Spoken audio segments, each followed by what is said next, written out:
I think that there's more women talking. I think there's less women doing. Now, men are taking action. Now, is it the kind of action that women necessarily want them to take? Not necessarily, because we know about the movement called Passport Bros, okay? Where men are like, I'm taking such action that I will actually pack all of my bags. I will get a whole different career, or I'll take my career with me overseas. I'm going to do so much that you can't find me again. Like, I did so much, I disappeared from the country. I did so much, okay?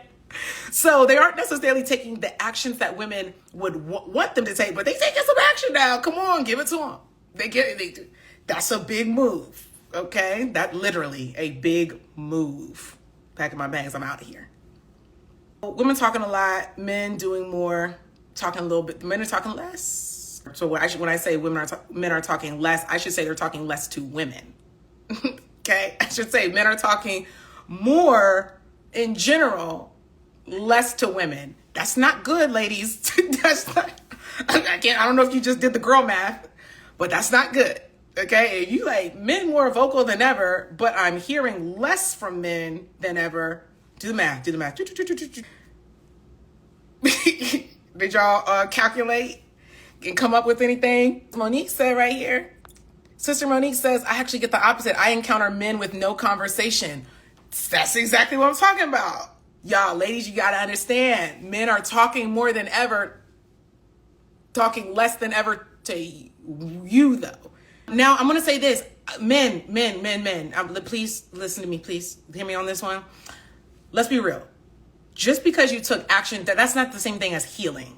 Okay? Now, in some cases, it is, not all. And I would dare say that that there are actions being taken by the majority that's not necessarily healing. I can avoid healing work by going to places where I'm just not going to be triggered as much, okay?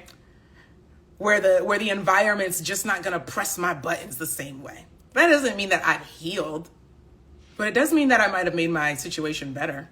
I'm gonna still give it to you. So I would say though that it's going to come back up at some point in some way. You have to decide whether you care or not about that. You know how they say it. Wherever you go, there you are. But where y'all like to go? Little Thailand? Y'all like a little Thai? Dominican Republic, yeah. Brazil, yes. How did I forget? I miss South America. I just must have been so obvious. I just passed it on by. I went east. But yeah, they going south, baby. They going south. They like a Brazil. Not necessarily healing. Changing your environment so that you have maybe more control and power than you get in the United States or with the typical American woman. Regardless, I do think men are serious. I think that men are serious. I think men want marriage. I think men want families. Men aren't just going to different countries just to smash. They're actually getting married. So it's not that men don't want marriage and men don't want families. They just want it to be healthy, or at least not contentious.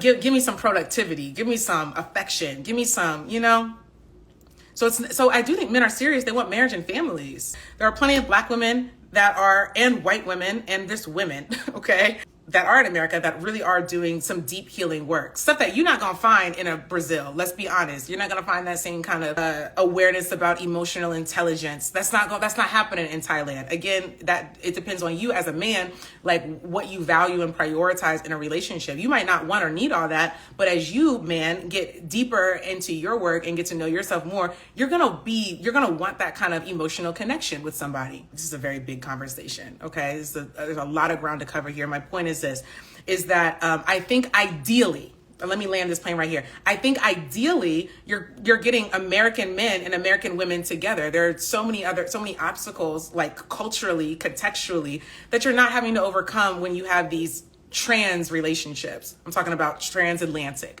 trans-Pacific. I don't know. The word trans is now triggering. Y'all smart. Y'all got it. Y'all understand what I'm talking about. Okay, please. I think ideally, right, you don't want to have to leave the country to do all this. You shouldn't have to do all of that to get a relationship, a marriage, a family.